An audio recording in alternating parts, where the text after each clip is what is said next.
This is a time of the year when the flowers have faded, the leaves are turning from greens to reds and yellows and golds, then fading themselves to brown and falling to the ground to slowly rot into the humus that will replenish the soil. What we have left is the barks, roots, berries, and fungi. So let's take a look at what medicines we can derive from this autumn bounty.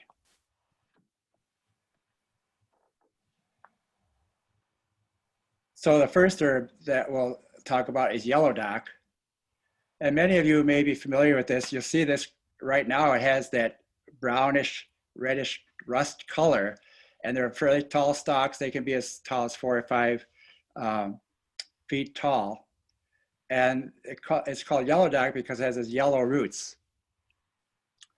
So what yellow dock is used for is extensively in the treatment of chronic skin problems such as psoriasis, eczema, and acne. It's a valuable remedy for constipation, working in a much wider way than simply stimulating the gut muscles. Promotes the flow of bile, which is essential for one of the things that's very important for is the digestion of fats in our digestive tract. And it also helps to improve absorption of iron, which can be beneficial for people who have low iron in their blood. So, it's best to use as a tincture, and I think because it doesn't have a very good flavor. So what you would usually do is these roots will be dug up in late summer or in autumn, and the yellow roots are important. The darker yellow roots, the stronger they are, because there are certain chemicals in there, the anthraquinones, which among other things have the laxative effect, but also have the benefits for the acne in particular. This is a really good remedy for kids with acne. It's any adults for that matter. And the nice thing about it is it can be used topically. So, it doesn't taste very good. The tincture even doesn't.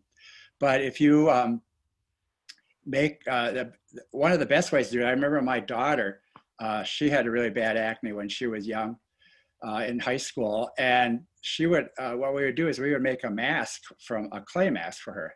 And then we would make that and add some yellow dock tincture to that. And then she would apply the mask to the areas where the acne was, and she'd leave it on overnight and then wash it off in the morning. And so they had the dual action of helping absorb oils and excess oils and dead tissue, and help them to washed away. And then the action of the yellow dock to help with the skin problems. Cindy just asked because it looks like it bears seeds, do you have to worry about it not coming back if you pull the root? Well, yes, but it's a good idea to, it does grow from seeds, but you can always drop some of the seeds in from where you unearth it, and it'll come back. It's pretty difficult to get rid of once you have it. It's, because it'll spread. So yeah, and there are plenty of places where you find large quantities of it. So if you know where there's a lot of it, if you just dig up some of the roots, you're not going to have a problem. What I thought I'd do right now is just go a little bit into tinctures, because a lot of the roots and barks, one way to use them are as a tincture. So I just want to refresh people's memory about, if they don't know already, about tinctures. So what you'll need to make a tincture, of course, is the plant parts you plant a tincture. And in this case, it would be the roots. A bottle of 80 proof or higher ethyl alcohol. I like to use vodka because it's relatively colorless and tasteless and odorless. And then a glass jar with a tight lid. You can use any glass jar. It doesn't have to be anything special. If you have an old jam jar or peanut butter jar. Start with smaller containers, like pints or so, just because you won't need a lot. I mean, when you're taking a tincture, you're only taking drops. So if you have a pint, which would be 16 ounces, that'll last a long time unless you're really taking lots of it. Even if you take 20 or 30 drops at a time, that's going to last a long time, 16 ounces. So the first thing to do is to chop large leaves, flowers, and roots, chop them up. And delicate leaves and flowers you can keep whole. But with the roots, you want to chop them up as much, pretty well. Then fill the glass jar loosely with the plant material and add enough alcohol to cover the plant materials, and then seal the jar tightly. So then you should label and date the jar so you know what it is. Include the plant parts tinctured and the type of alcohol used. Set the jar in a cool, dark place, shaking or stirring daily and adding more alcohol if needed to keep the plant materials covered. So you should shake it every day keep it in a dark place because sunlight in particular can lead to the degradation of the chemicals and the ingredients in the plant material. So it's a good idea to keep it in a dark place. Then the question is, well, how long should you wait if you're going to be doing this? And for leaves and flowers, you should let a tincture sit for about 2 to 3 weeks before you use it. For roots and barks, it sit for about 6 weeks. So it takes a little longer because the material is denser, and it takes a lot longer for the alcohol to break and extract the active principles. And you should always shake the bottle up daily when you're doing this. Dave, does it matter what type of vodka you use or like what brand or anything? Or? No, it doesn't matter. The cheapest one you get, I mean, the thing is you want the alcohol content is all you want. Mm-hmm. And, you know, most of the vodkas, different brands, there's a difference in taste perhaps, but, you know, it's not really necessary for you to do that. Oh, shoot, no, I can't advance it here. There we go. Okay. So then after you've let it sit for a while, you strain the tincture through a clean cheesecloth or a fine mesh screen into a glass or ceramic container. And then you pour the tincture back into the jar. And again, you label and date it, and you keep it stored in a cool, dark place. And it'll last for a long time. Tinctures, the alcohol is a preservative, among other things. And it'll last for months, if not years. I mean, I have an alcohol extract of, we're going to be talking about oaks in a little while, bark, and it's over 2 years old, and it's fine. It works fine because it's, you know, you're not talking about chemicals that are sensitive to degradation in any ways, like a drug is. So storing them in the dark helps to protect their potency.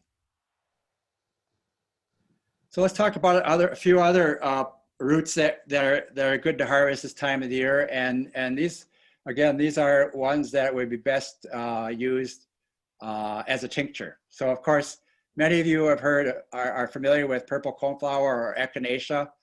And we actually have 3 different varieties of Echinacea growing wild here in Door County, the Echinacea angustifolia, purpurea, and pallida, and they all can be used interchangeably. It is the roots that are used. It's one of the primary remedies for helping the body rid itself of microbial infections. It is most effective against bacterial attacks. It's not that effective for viruses. Although, you know, one of the things that basically what Echinacea is doing is it's not an antibiotic per se. What it is, it helps boost your immune response. It helps boost white blood cell activity, which can be very beneficial in fighting infections. And so it hasn't proved to be very effective against viruses per se, but is very good for any kind of other bacterial infections. The Indians used to use it topically. They would crush the roots up and use it as poultice for snake bites. This is one of their snake bite remedies because they had a lot of problems apparently way back when with snake bites. And so they had a lot of roots that they used for snake bites, and they would basically make a poultice out of it, which is to mash up the root and then apply it directly to the wound to help draw out poisons and toxins and bacteria for that matter. So it stimulates the immune response by activating the macrophages that destroy both cancerous cells and pathogens, and increase the levels of phagocytosis by raising levels of white blood cells. Phagocytosis basically is those white blood cells. It's kind of like the Pac-Man. You know, somebody must have been dreaming about phagocytosis when they came up with Pac-Man, because Pac-Man is basically like a white blood cell going around chewing up all these invading organisms, right? And so that's kind of basically what Echinacea does, is help to increase that phagocytosis. So you can make a tea out of the roots. It tastes pretty nasty. That's why I think it's better to make a tincture, as we explained just a few minutes ago, and to take up to a teaspoonful at 1 to 4 mils. 4 mils is close to a teaspoonful of the tincture 3 times a day when you need it. Now, you know, it doesn't taste very good. A lot of these tinctures don't taste very good. So you could always dilute it in a little bit of water or juice. And that really makes a big difference in the flavor. And so I think that that's really the best way to use any of these. And again, the root this is the time of the year when you want to be harvesting the root. Do you think adding honey, Cindy asked if you added honey, if that would help maybe the taste? You can add honey if you want to. Yeah, I mean, try it out. I've always found that just diluting it in a little bit of juice or water makes a big difference in the flavor. And you know, it's one of those things that, you know, once you've taken it for a couple times, you get used to the flavor. It's not like it's going to make you gag or anything like that. I suppose that, you know, people have certain reactions to those things, and but I think that honey certainly is not a bad idea. So another one that's a good one to be harvesting this time of the year is the false Solomon seal. And right now you can see it's in that stage with the berries, the red berries, which are actually edible, although it's mostly just a little bit of pulp with a huge couple with several seeds inside of it. It tastes okay. It's not bad tasting. And actually, some people, if you can harvest enough of them, you can make a jelly or jam out of it and use that as your medicine. But the root is what's usually used, and there's a picture of a root that I harvested. You can see where the new growth is coming out at the left end there, and where the black spots are.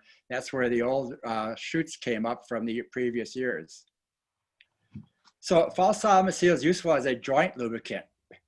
Basically, is what I use it for, and what I recommend using it for: relieving the friction in the joint that leads to deterioration and pain and inflammation. So when I make a tincture of this root, I use brandy, because brandy has a nice flavor. The Solomon seal root has a natural sweetness to it. There's also an astringency to it. So it's not, you know, it's not like taking a spoonful of honey or sugar or something like that, but it does has a natural sweetness. And when you tincture it in brandy, it really comes out pretty tasty, I think, and has a nice flavor to it. And that makes it much more palatable. And I've used it for many years because I had a bad knee, and I would use a Solomon seal, which is a close relative of that. But I've also used false Solomon seal in recent years because I can't find Solomon seal up here too often.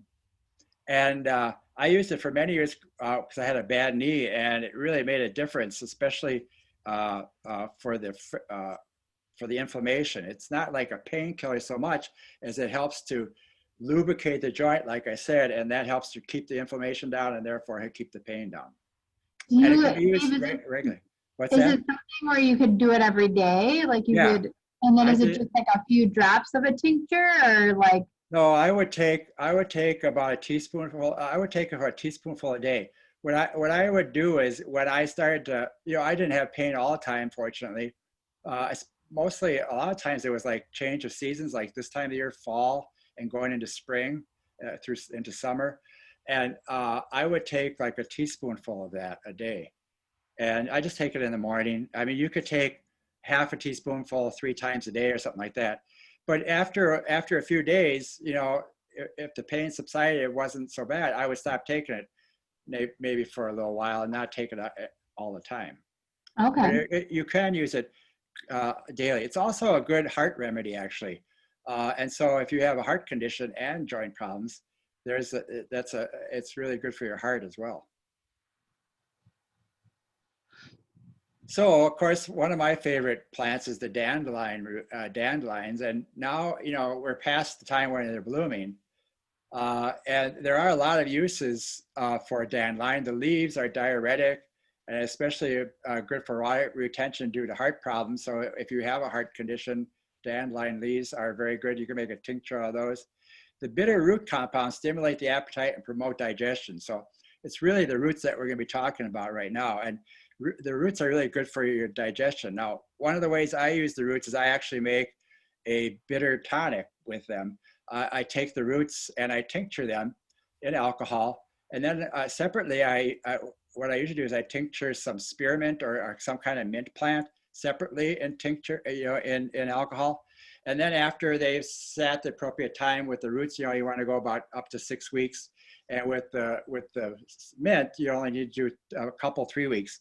And then after they've been tinctured, I mix them together, and that's my bitter tonic, which is excellent for digestion problems. And really, a lot of people have digestive problems, and I've never seen anyone not have good results by using bitters to restore their digestion to normal. Even if you have severe problems like colitis or any of those itises where you get inflamed bowels, inflammatory bowel disease, it can be very beneficial. If you have a lot of problems with digestion, I usually recommend taking a dose of the alcohol extract like as little as 5 or 6 drops is all you need. And I just do it directly on my tongue. I take them each, a dose before each meal if necessary. I've also found that if you've had a heavy meal and you get kind of gassy and bloated, you can take this tincture right after a meal, and it'll help to resolve the bloated feeling within minutes. It also has a mild laxative effect, so if you're constipated, it's also a good thing to be taken on a regular basis to help normalize your bowel movements. So the root is also good for the liver, and which is part of the digestive tract. Yeah. Cindy had another question about, can she add all of these into one big cup of tea, or should they all be separate? You can add them together if you want to. The thing about the bitters is that you need to take them before the meal, because the bitter taste, tasting those bitters, your tongue sends a signal to your digestive tract to start the digestive processes. So bitters are good to take before meals. Some of the other ones you could take after your meals. You could take them all before meals if you want to. But I would take the bitters separately. Other ones you can mix together. But I think the bitters, you have to make sure that you taste that bitter, because it's the taste buds that are, I mean, the reason you have taste buds is not to make food taste good. It's to signal your digestive tract what's coming down, whether it's sweet, sour, salty, bitter, or the umami, which is the savory flavor. Not to make food taste good.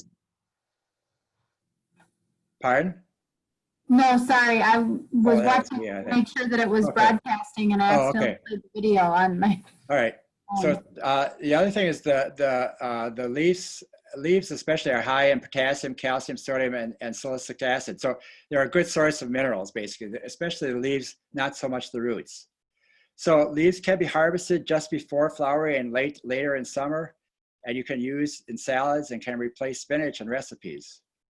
Now, and then what I suggest is trying some roasted dandelion root tea. And I think this is the way I prefer to take most of my roots, is to roast them. So let's talk a little bit about what that process is. So roasting roots. So first, what you got to do is you have to chop your freshly harvested roots in a blender or a food processor. You want small pieces, not powder. So you can see here, you know, the roots go from the processor into a bowl there where they're in relatively small pieces. Then you just spread it on a baking pan and roast in the oven at 250 degrees for 1.5 to 2 hours, turning the roots or mixing them up anyways every 15 to 20 minutes, every half hour or so. Eventually the roots will turn a dark brown when they are done. And it won't be a complete dark brown. There'll still be some white or lighter brown areas, but you know, after 2 hours, maybe 2.5 hours perhaps, if they're fresh roots, it may take a little longer because they have more moisture. Then you'll get this roasted roots. So then,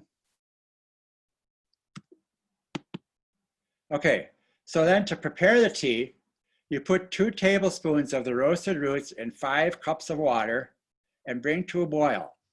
Then you turn down and let simmer for 2 hours. Now this is the key. I think it's really important. You know, you can buy roasted dandelion root tea on the market, and it comes in tea bags, and they tell you to make a cup of tea and let it in there, you know, sit for 20 minutes.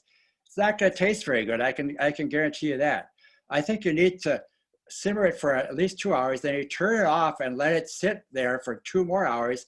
And then after those 2 hours, you bring it back to a simmer for another hour. And during that last hour, you can add, or at the end there, you can add honey to taste. And honey helps bring out the flavor, but it enhances the flavor, I should say.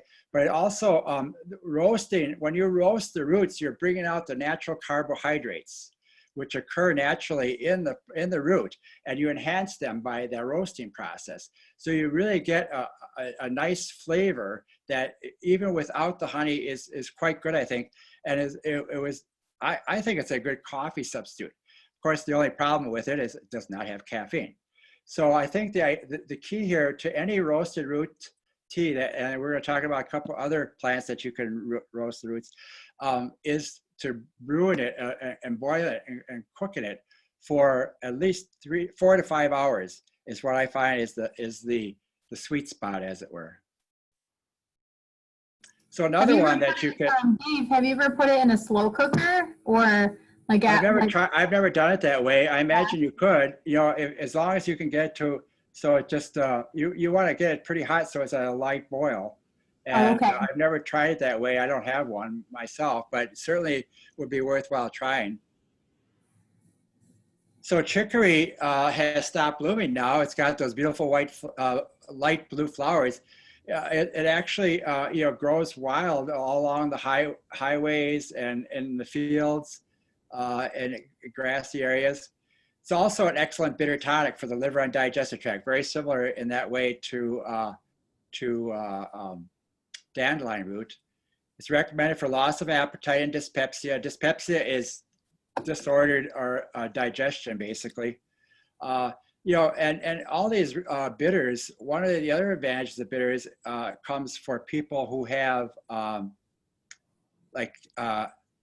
who are chronic illnesses, or especially cancer.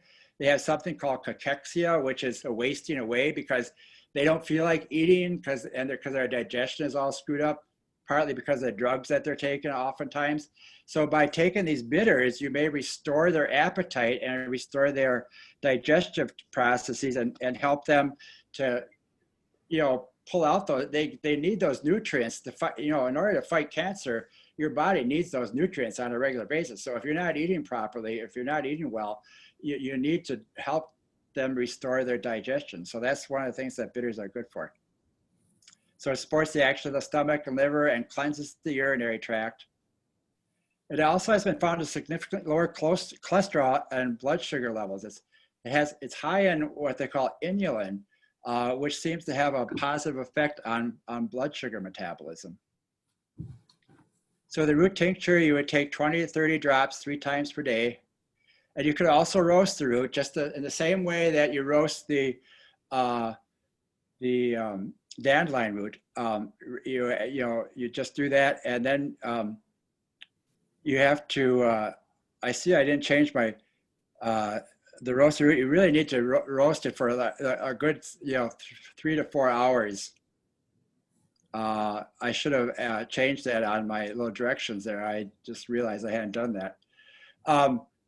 But I just recently was pulling up chicory root from my yard, and I roasted some of my supply for the winter yesterday. So this is the time to be doing that. And it really tastes quite good. Again, it's another one of those that you could add honey to at the end of the roasting process or at the end of the cooking process. And chicory is really popular down south. Chicory coffee. Some people have chicory coffee. Yeah. Okay. They add chicory root, roasted chicory root to the coffee. So you have a combination of the coffee, flavor, if you want that, the caffeine, plus the chicory root, which is good for your digestive tract and digestion. Oh, interesting, because that's I know I've gotten it. That there's the famous Cafe Du Monde coffee. Yes, Cafe Du Monde. And it's got the Bayonnaise. I wondered what that was. The Bayonnaise. Yep. The donuts that they have. You can get those at what's that place in Egg Harbor now? That's Beignets. Yeah. Yeah, you can get them at Fireside, and I wonder if they have the coffee with the chicory in it. I don't know. Actually, I don't know if they do or not. I haven't been there. So, anyways, another good one to be harvested now is the wild Sarsaparilla. This is actually a relative of ginseng. It's in the same family as ginseng, and it's considered to be it's a nutritious food. It was used by the Indians during wars or when they were hunting, since it was very sustaining. So they would dig up the root. Again, it's the root. And you can see this time of the year, the leaves, you can see it. Usually they come in groups of, most plants are either groups of 2 or 3 groups of leaves, of 5 leaves on a stem. Sort of like a hand, is the way I describe it. And then this time of the year, you might see the berries. The blueberries. I don't know if, I've never tried to eat those, so I can't say, you know, they're not real common. You know, a lot of the plants that you find don't have berries on it, but so there's, it's also used to make root beer. It's one of the flavors. This is one that's good for roasted. So it's best harvested in the autumn. And it has a kind of a, when it's roasted and then made into a tea with the long cooking process, it has kind of almost a vanilla-like flavor. It's very pleasant. It's very different than like the chicory or the dandelion. It's not as bitter tasting as those are, because it has more carbohydrates in the root. And so that's why it's so nutritious, because of those carbohydrates that are in there. And it has proteins as well. But so I like to make it, you know, roasted the roots, and then I brew the tea, and then I add the honey again at the end to your however much you like. I mean, you could also add sugar if that's what you're into. If you want to add sugar, that's not a problem. I like honey because it has its own little flavor that it adds to the, you know, to the mix. So it's really good. It's like our local version of ginseng, which you can't find very commonly up here. So if you want some of the effects of ginseng, you know, ginseng basically is a nutritive food that helps to restore strength and vitality, and that's what wild sarsaparilla will do for you. So another one that is closely related to ginseng is the American spikenard, or spikenard. And right now, if you're going through the woods and you find it, it's a pretty tall plant. It can be as much as 4 or 5 feet tall, but it has these bundles of dark blue black berries, which are actually quite good. Are tasty, I think. They're not. It's not like eating candy by any means, or like eating a raspberry, but I think they actually taste quite good. And they're not poisonous. You know, they're not a danger at all. So the Native Americans ate the root, and one of their favorite recipes combined it with wild onion, gooseberry, and honey. They also relished the young tips in soup. The roots were once made into a tonic herbal beer. So this is another root that you could use to make a root beer. So you can add, you know, different types of roots together. I mean, the common one that we hear so much about is sarsaparilla, of course, and we don't have any sarsaparilla growing around here. Although the wild sarsaparilla is not related to sarsaparilla, but it is very good. I'm going to have to ask you for just a moment here. I have to get some water. Sorry.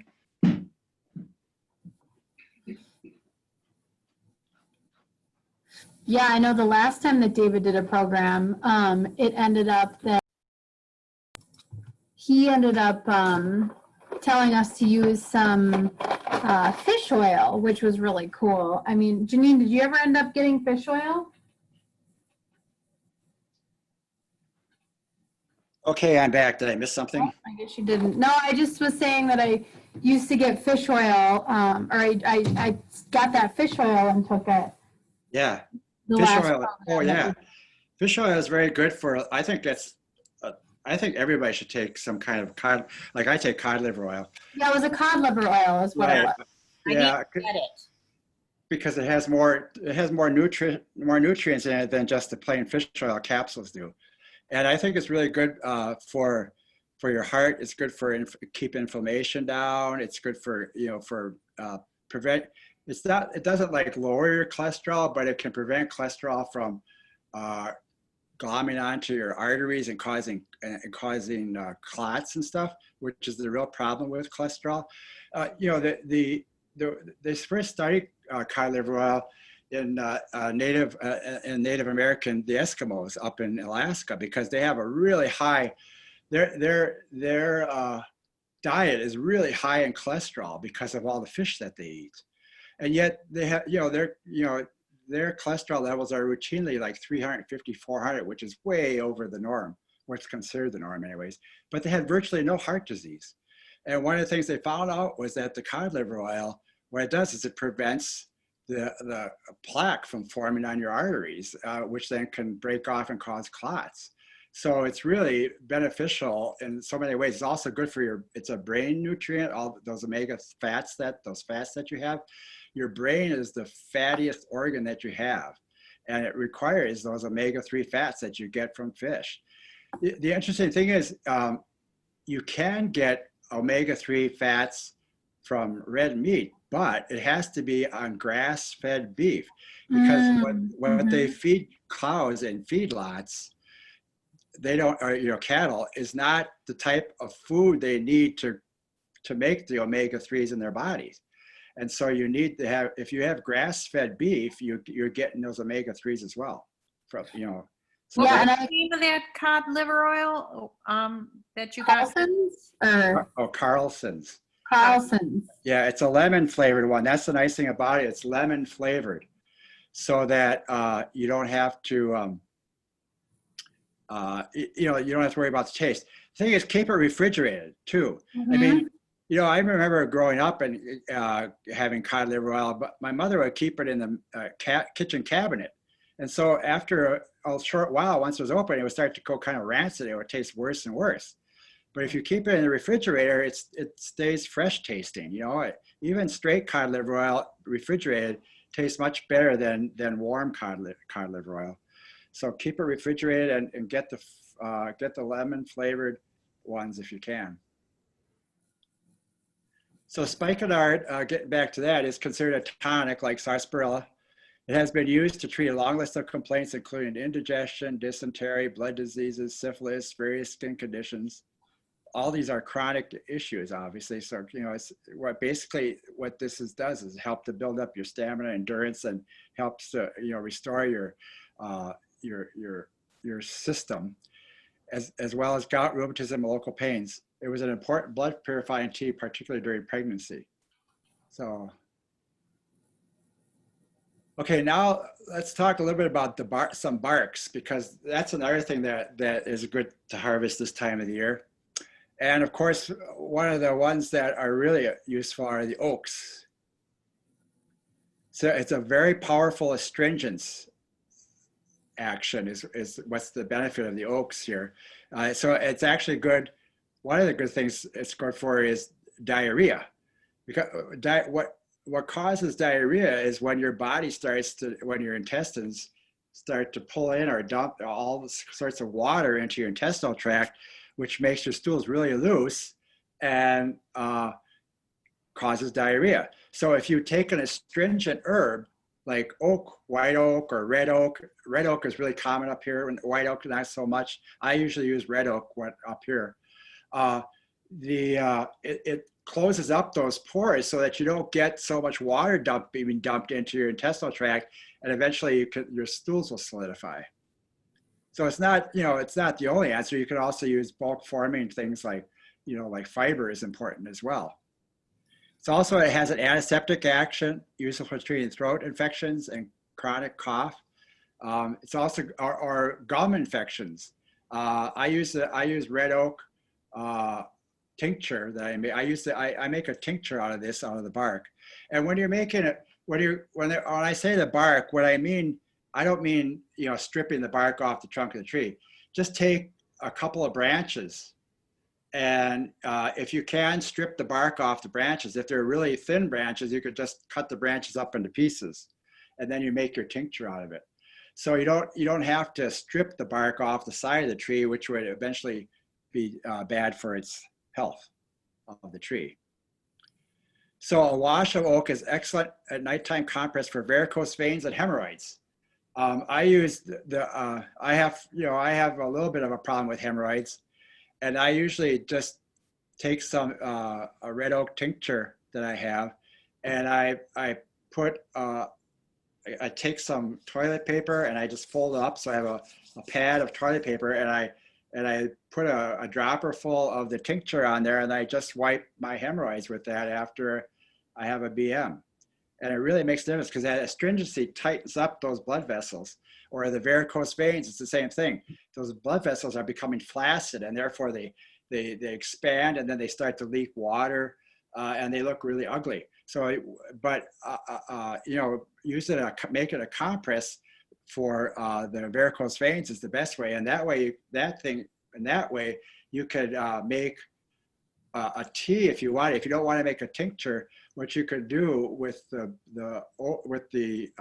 bark is to brew a tea. And again, you'd have to boil it for at least a half hour to an hour or so to make a really strong tea. And then you could just soak a cloth of some sort, you know, a towel or hand cloth, or even a baby diaper if you have those, and then wrap it around your legs or wherever the varicosities are, and leave it on for about 20 minutes to a half hour, and do that once or twice a day.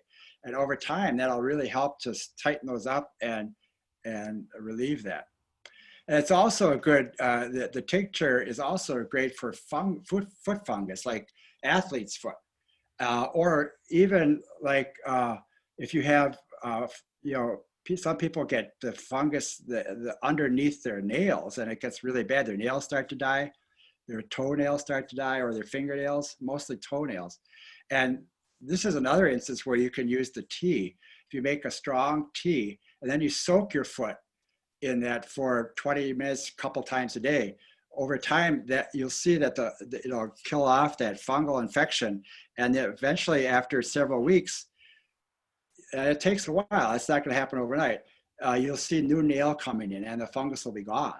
And the important thing here is soaking it for a while, because if you just apply it topically, oftentimes that's not going to penetrate through the nail where it needs to get. But if you soak it, it hydrates the nail, and the solution, it gets underneath the nail and to the toenail bed where the fungus is, and it'll help get rid of it. So soaking it, and then you can use that.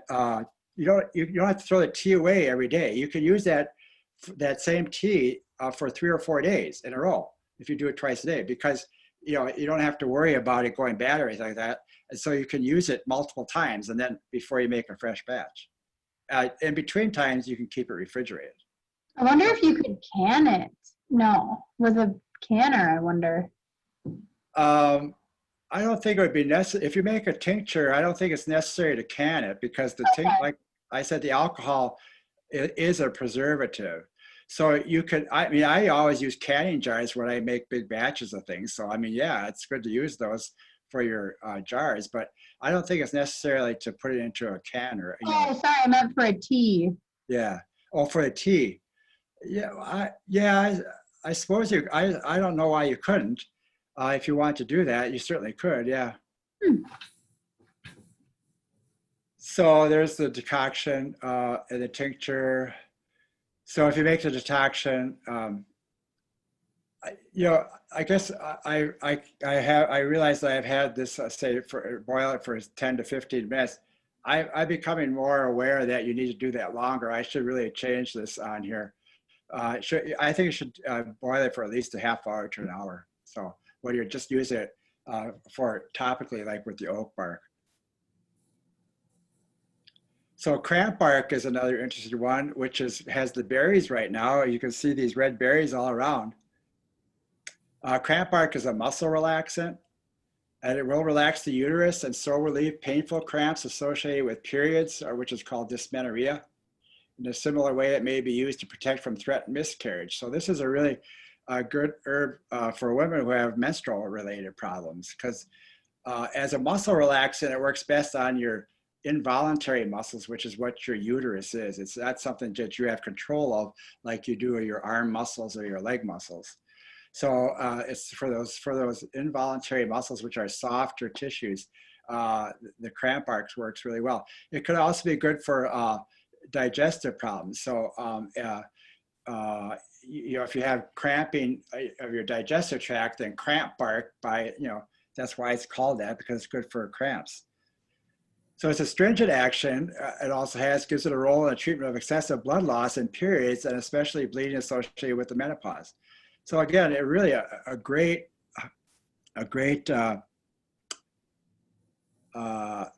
don't think it's supposed to say associated bleeding associated with period with your monthly period, not with menopause.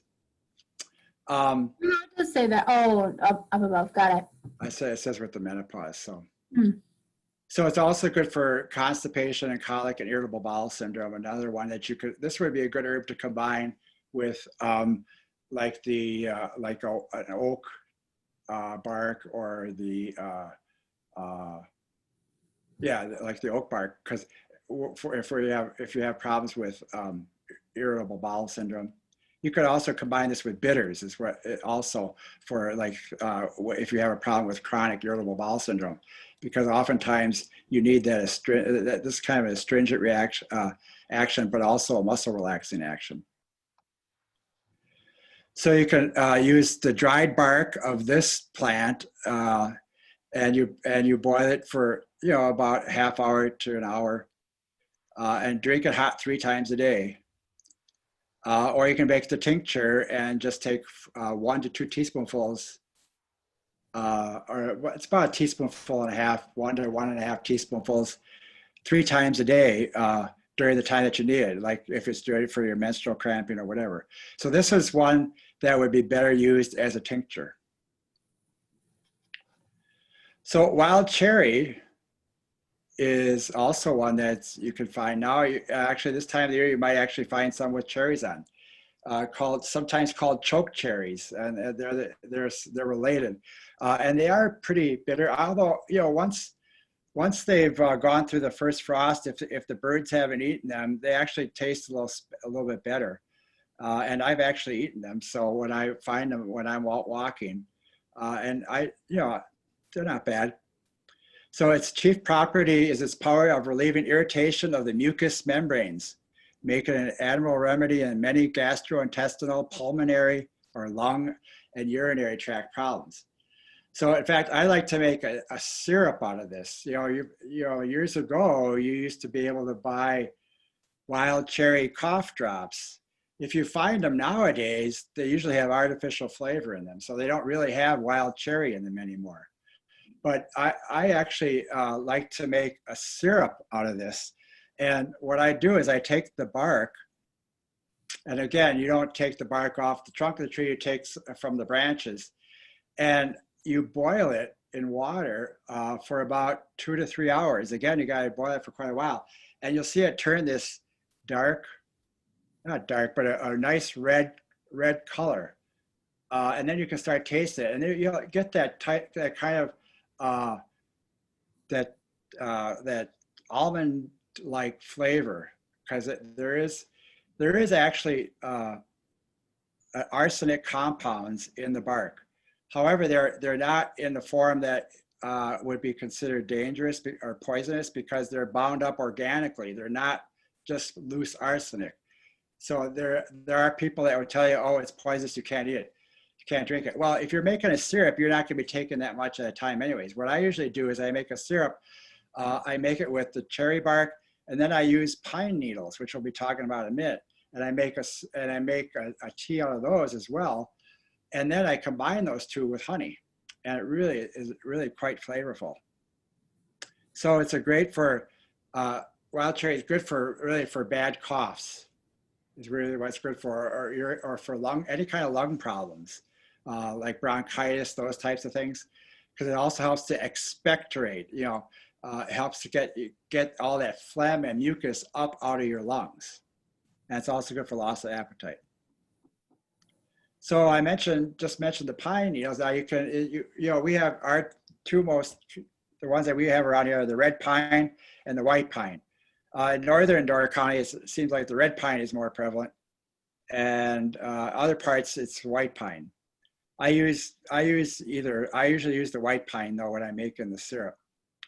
A tea made from the young needles is used to treat sore throats. So again, this would be a tea that you would, if you take those needles, you don't have to take all the needles off of the branch. You could just take several of those they're almost like fronds of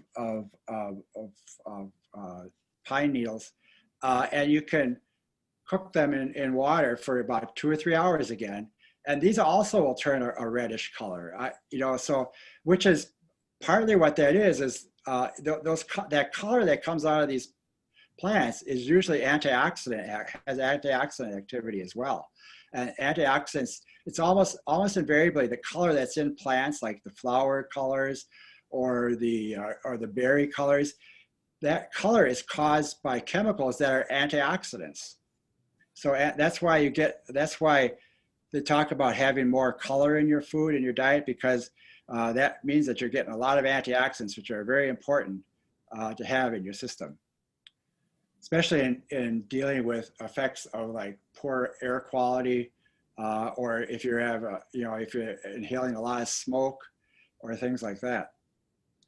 It's also, yeah. Do you brew it for another 5 hours, kind of like you do with the Two root? to 3 hours, usually about 2 to 3 hours, 3 hours or so. I think it's about 3 hours. You can see as the color gets redder and redder, at a certain point, usually it's about 3 hours for the needle, a little bit less than you do with the roots, the roasted roots. So it's also a good source of vitamin C. The pine needles are very high in vitamin C. The dried inner bark is a demulcent, diuretic, and expectorant. And infusion was used as a treatment for colds and is still used as an ingredient in commercial cough syrups, where it serves to promote the expulsion of phlegm or mucus, and that builds up. And also the resin of all pine trees is antiseptic. So if sometimes when you're out walking in the woods and you see a branch that's been broken off of a pine tree, it's got that sap coming out, that resin. It's also, if you have a wound, if you're lucky enough to have a pine tree around that has that resin coming out, you can actually take that resin and use it almost like a liquid bandage and apply it to the wound and help to close it up, and it'll protect the wound, help to start healing it, and prevent it from getting infected. So pine tree, and you can harvest the pine needles throughout the year. So that's throughout the winter, because they're still there, they're green. You just have to find the tree and cut them off. I did watch a movie a documentary about a guy who was on a really long backpacking trip, and he ended up brewing some pine needles for scurvy, which you mentioned. Yeah, make it. You could, if you want it just for the vitamin C content, you don't have to. You can brew it for 15 or 20 minutes, because the vitamin C is water soluble, so it comes out really, really quickly from the pine needles into the water. When you're brewing it for 3 hours, cooking for 3 hours, there's a lot of other things that are not as water soluble as vitamin C that will be brought out of the needles into the tea. So that's why you want to do it longer, because not everything comes out of the needles as fast as like vitamin C does. So willow is a good for pain relief. The values of willow lie in the glycosides salicin and populin, as well as the tannin, tannin is an astringent. This tannins are, that's what they use to tan hides.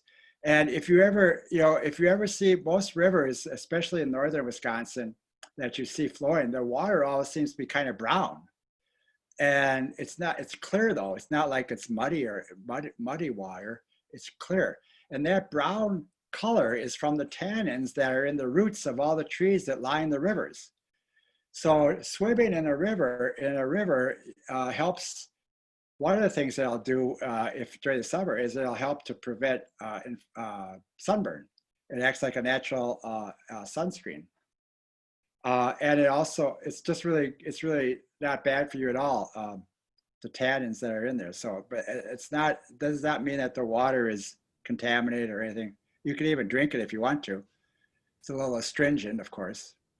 But anyways, the willow is mainly used for inflammation of joints and membranes surrounding the joints. It can also be used for headaches, recurring fevers, ovarian pains, dyspepsia, which is upset stomach, neuralgias, and rheumatic aches and pains. So you take 1 to 3 teaspoons of the bark in a cup of water, soak for 2 to 5 hours, and then drink 1 cup daily, a mouthful at a time throughout the day. And that would be for inflammatory conditions. Salicin, which is one of the glycosides that I mentioned earlier, is the basis for the production of aspirin. And salicin, the two main sources originally for salicin were the willow tree and the meadowsweet plant, which actually grows up here in Door County as well. And meadowsweet used to have the name, the Latin name was spirea. And that was the Bayer company who were the first ones to make aspirin in Germany before World War II, actually before World War I, I think. They named aspirin after spirea, aspirin, spirea. And so basically what aspirin is acetylsalicylic acid. So they've taken the salicin and they've acetylated it, is the chemical process, and made this acid out of it, which is what aspirin is.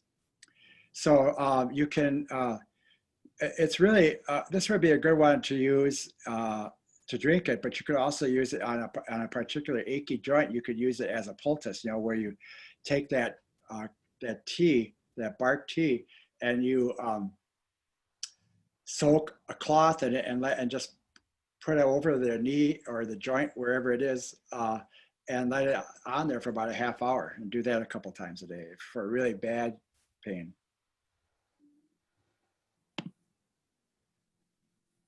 So another plant that's tree that's really common up here is the Arbor Vitae, Thuya occidentalis. Most people call it white cedar.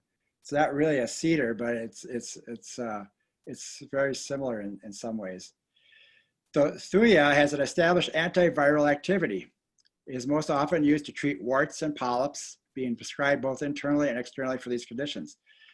This is also can be used homeopathically. If you're not, and this was many, many years ago, Thuya was the first homeopathic treatment I tried.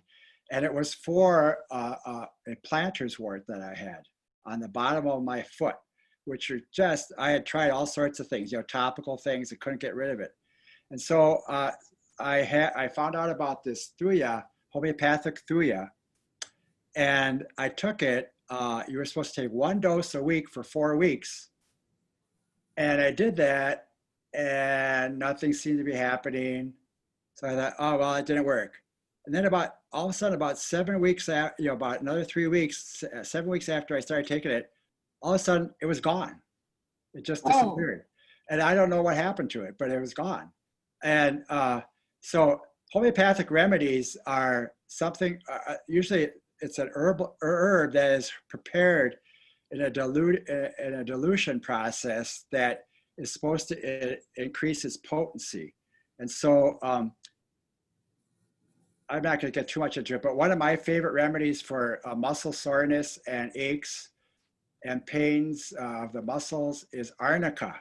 And Arnica is an herb that can be used for that purpose, but if you get the homeopathic tablets, they're little white tablets, and they're easy to swallow. You don't even have to swallow them. They dissolve on your tongue. And it's the best thing I've ever found for soft tissue damage, which means like muscles. I mean, your sore muscles after gardening all day, or walking, or falling down, or knocking into something and causing bruising. It prevents bruising. I always take Arnica before any kind of surgical procedure, whether it be oral surgery, like on your, any kind of dental work, or when I had my knee replacement, I took Arnica, and I took it before the surgery, and I took it as soon afterwards as I could, and I never had any pain. I mean, it's a remarkable thing to be familiar with. So homeopathy is a very interesting approach to medicine that often gets poo-pooed by doctors, because where's the proof, they say? Well, it's been used for over 100 years, actually almost 200 years now. Another tree that is a good time right now to be looking for is the hawthorn. And what you want is the haws, or what most people call the berries. That's why it's called a hawthorn, because of the haws and the thorns. The thorns are terrible.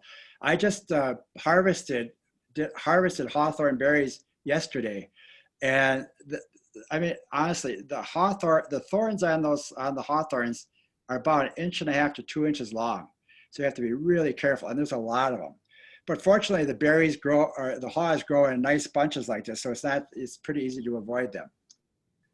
So Hawthorne is the best known of the cardiac tonics and possibly the most valuable tonic remedy for the cardiovascular system found in the plant kingdom. It is used to treat angina and coronary artery disease. Hawthorne normalizes the heart and circulation, lowering or raising blood pressure according to need. Hawthorne lowers blood pressure by dilating surface blood vessels. So you can make a tea out of it, of the berries, dried berries, and this you could, this is one berries.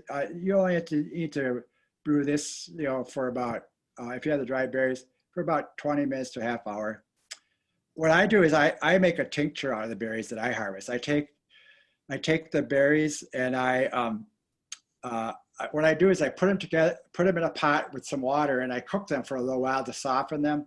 If they're dried out, that's more important. If they're fresh, it's not so important, but I do it anyways. And that kind of loosens them up. And then I take that solution and I put it into a large glass container. I have one of these carboys that held about 5 gallons because I make a lot of it. I make about 3 gallons of this at a time for myself because that almost lasts me a year. So what I do then is I take these berries, I take about, let's see, it's probably about 6 quarts of berries or so. And I cook them up and then I put them in this carboy and then I add vodka. I add lots and lots of vodka. So I had probably, I think I had about 2.5 liters of vodka. So whatever it comes to with the water, it comes to a total of about 3 gallons is basically what I make. So it's a pretty big batch. And I usually I've been doing this for about 10 or 15 years now. I take a tablespoon of that tincture every day in the morning. That's part of my morning routine. I think it's really good for my heart. I've known that I've had an irregular heart rhythm for over 40 years now. And my heart seems to be in good shape. I don't have any problems. I think my blood pressure is a little high, but I'm not worried about that because I also take cod liver oil. So I think that Hawthorne is a really good heart tonic for anybody that has any kind of heart condition, and it won't interfere with any drugs that you're taking. Actually, it's interesting though that James Duke, who was worked for the United States Department of Agriculture, and he was a plant expert and an herbalist, and he said that Hawthorne has the ABCDs of heart health, and that includes the ACE inhibitors, the beta blockers, the calcium channel blockers, and diuretics, which are all different types of drugs that are used to treat heart disease. But they're combined. Those drugs themselves are not specific drugs, aren't in the berries, but there are chemicals that are like that. The nice thing about taking a whole plant extract like this is that you're getting the combination effect of all those hundreds of nutrients together so that there's not just one specific one. So you don't have to worry about side effects or interactions with other drugs. It's very safe to take and commonly used in Europe for anybody who has a chronic heart issue. Another one that's a good time of year to Juniper. the juniper. Juniper. The field juniper or the juniper berries. Now again, they are not berries. They're actually cones. They are actually seed cones. So, but they look like berries. If you take a really close look at it, you can see they're really cones. That was a good time of the year to harvest them. So they're a good urinary antiseptic, diuretic, carminative, which is for excess of gas, and digestive tonic. So in fact, the oil from the fruit is the most famous in the manufacture of gin, certain liquors and bitters. The word gin comes from Geneva, the Dutch word for juniper. Juniper was burned in temples as part of our regular purification rites. But my favorite way to use it, if you have a problem with chronic urinary tract infections, and I make what's called a Juniper Gin Cocktail. I mean, when I need it, I don't make it regularly, but what I do is I make some juniper gin. So I take gin, which is made from juniper berries or juniper cones, and I put in about 3 ounces of gin, I put about 100 to 120 of those berries. and I let it sit in there like making a tincture basically for about 3 or 4 weeks. And I'll turn the water kind of a brownish color, a dark brownish color, the gin a dark brownish color. And then I take a tablespoon of that along with 3 ounces of cranberry juice, which has also been shown to be beneficial for chronic urinary tract infections. And I make a cocktail out of that. And if you have it available, I make sumac berry ice cubes. And so how do you do that? Okay, well, we'll talk about that in just a minute. Sumac berry ice cubes, and that it tastes very good.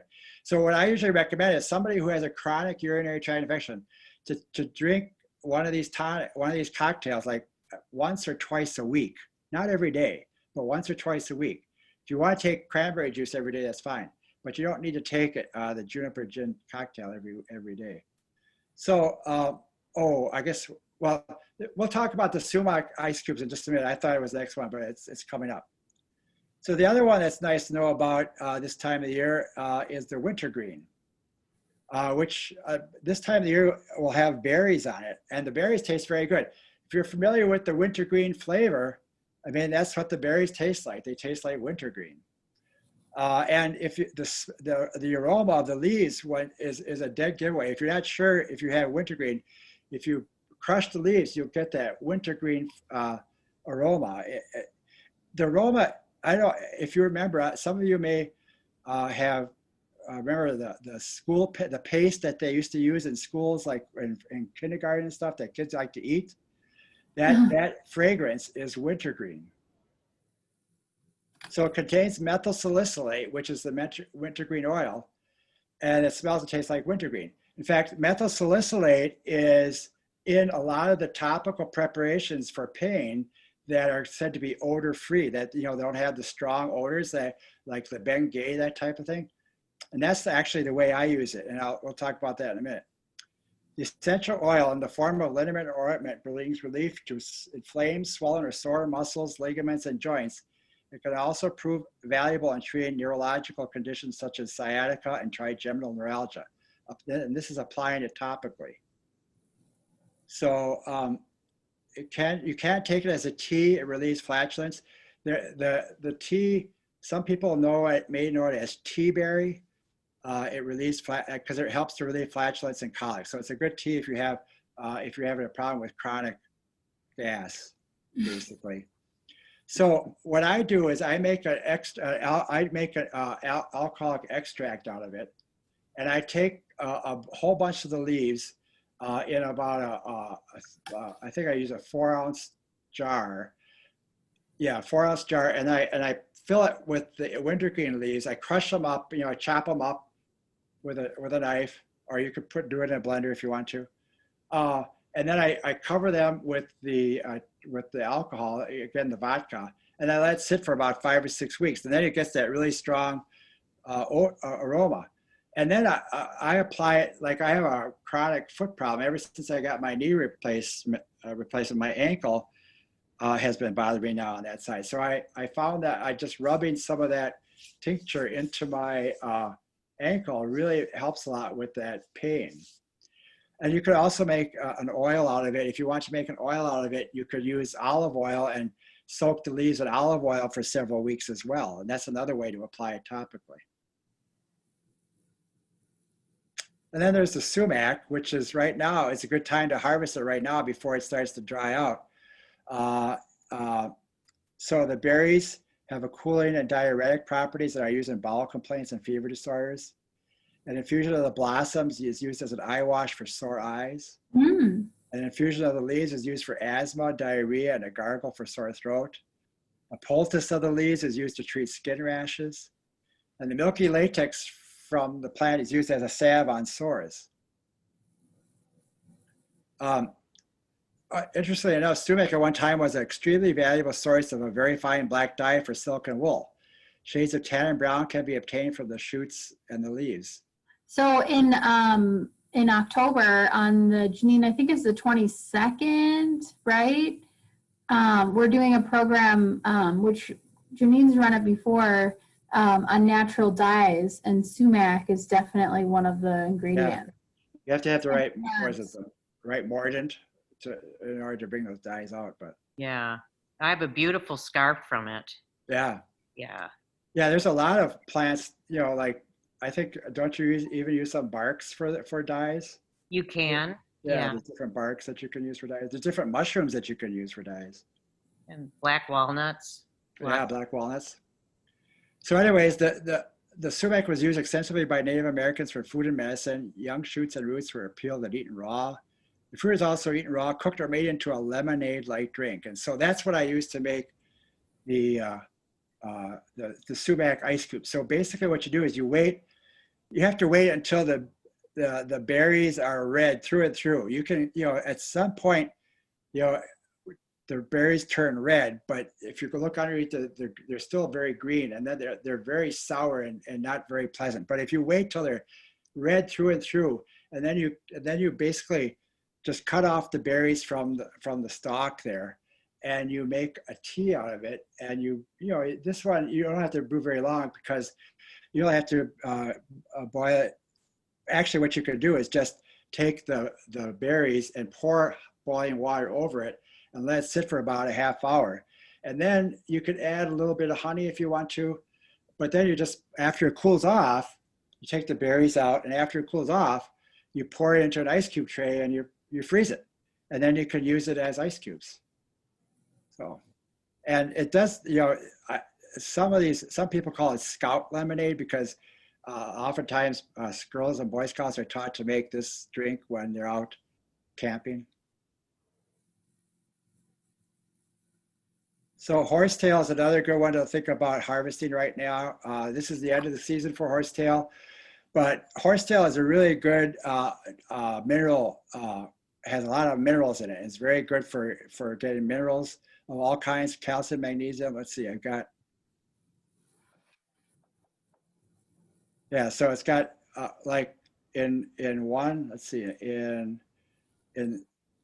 30 grams or 1 ounce of horsetail, you get up to 720 milligrams of calcium, 13 milligrams of magnesium, 540 milligrams of potassium, 37 milligrams of iron, up to 240 milligrams of silicate. There's even protein and carbohydrates. So it's a good nutrient rich herb to know about. I like to use it just for that purpose, for its mineral content. So it's like, this is like a super Gatorade, even all those electrolyte drinks that you can get don't have nearly as much electrolytes as this plant does. This So is it's also, interesting. I thought I called it elephant grass at one time, but maybe, I mean, that's yeah, kind of now I just Googled it to see what it looks like without the, yeah. Well, there's two kinds. There's the Arvents and the high male. I think this is the high male, but the Arvents is more just like a stalk that doesn't have is not as feathery as this is. okay. Both of those grow up here, but this is the one that's most common. So it's also good for the as a diuretic. It's good for the urinary tract. It's the herb itself, and it's actually had been shown to be very beneficial to give it to kids who have a problem with bedwetting. And it's also for the enlarged prostate. So for men who have enlarged prostates, it's good. So, and you can take it as the tea. Again, this one, all the minerals are pretty water soluble, so you don't have to cook it for a long time. When I make an infusion of it for its electrolyte benefits, I usually take a bunch of the roots, and I take a quart jar, and I take a bunch of, not the roots, but the plant, the above ground parts, and I chop it up, and I fill the quart jar, and then I pour boiling water over it to fill it up to the top, and then I cover it, and then I let it sit overnight. And then what that does is that gives you a time to extract all the minerals. It also extracts the carbohydrates, so it actually starts to taste better. And then after it's been sitting overnight, 24 hours or so, I drain off the water, and I save that in the refrigerator. And I often, one of my favorite ways of taking it is to make some hibiscus tea, which hibiscus is a flower that you get. It doesn't grow around here. It's a tropical flower, but it has a sour taste, and kind of like lemonade in some ways, that sourness. And then you add a little bit of honey to that, and it's really a good electrolyte drink. but high in minerals. And so this would be good for pregnancy.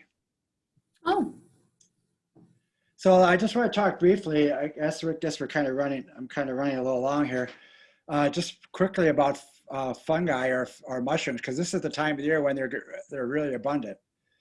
So mushrooms present an unlimited source of polysaccharides and polysaccharide protein complexes with many immunostimulating properties. They're anti-tumor, immunomodulating, antioxidant, radical scavenging, detoxifying, and hepato or liver protective. So, and there are mushrooms that are so abundant, and there are very few mushrooms. There's only a handful that are actually very poisonous. Only one in Door County that I'm aware of that's really important, poisonous. So I'm just going to concentrate on the ones that are not. First of all, the ones that are good for their medicinal value, and aren't so tasty, are things like the reishi mushroom and the turkey tail mushroom, which is really abundant up here. And there's also ones called the horse's hoof and the artist conch, which are really pretty common, and those are good. The reason they call the artist conch mushroom is because if you cut the mushroom off, it's got a lot of pores on the bottom, and it's a white surface, and artists will actually draw pictures in there. This is a picture of a hand reaching out to touch some plants that was drawn on the bottom of a artist conch. And it'll stay like that. It stays that way once you've done that. It's really quite beautiful when you know what you're doing. Of course, then there's a lot of edible mushrooms too that are good for you. This is what I found, chicken of the woods just recently, and it's delicious. It's kind of like it has a denser. It's more dense than a lot of mushrooms are. And it has, it's called chicken of the woods because it has a mild chicken-like flavor. What I did with it is I cut it up, I breaded it, and I fried it in oil and butter. And then I topped it with a chicken-type gravy, and it was really quite delicious. And then one of my favorites is the hedgehog mushroom, which is fairly common up here. I found it a lot anyways. And I like to make a mushroom soup out of that one. There's something called angel wings. And the shaggy mane, which is real common up here. And this one, it gets kind of shaggy on the edges before it starts to go bad. This one actually, after a while, starts to go, when it goes bad, starts to, what they call, I love this term, it deliquesces. And it kind of turns into this liquid. And actually, they used to use shaggy manes as an ink for writing. That when it deliquesces it just gets this black liquid. Oyster mushrooms, which are related to the angel wings mushrooms, are very good. The tooth fungi, which you can find growing quite a bit around here, and they're tasty. And of course, and then there's the Amanita. Now, the most poisonous mushroom that I was talking about is the Amanita, but it's not this particular one that I have on the picture on here. This one, Amanita, which is in our area is yellow with a little bit of orange in there, you can see. The one that you might be familiar with is oftentimes in scenes, paintings in Christmas time, they have the red Amanita mushroom, which is very bright red, and actually which is a favorite of reindeers, and that's probably part of the reason why it's with that. But Amanita is considered poisonous. This one is, but it's not poisonous in the sense that it kill you. What it is, it has a psychoactive principles, so it can make you have visions, and it has psychoactive principles. So you kind of get high, basically, is what you do off of it. In fact, the interesting, real quickly, leave it alone because you don't know what dosage. Right, if you've never used it before, leave it alone. Yeah, it's best to leave it alone. I'm just pointing it out because if you're tempted to eat it, I think what happens is people who eat it and don't know about it, they start to feel really bizarre, and so they think they're getting really sick or there's poison in them. But the interesting story is that they use this mushroom, the reindeer in Lapland in the northern Europe, they really love this mushroom. So the herders would gather this mushroom, and they would, once the reindeer were out in the fields, they would lead them back into their pens by laying out this mushroom because they loved it. They would eat it and follow it, and they would get kind of loopy and whatever crazy. They would actually, the herders would actually collect the urine, and the urine actually intensifies the effect, and they would themselves drink the urine to get high. Yes. Jeez. So it's a little bizarre. Anyways, that's my story for today.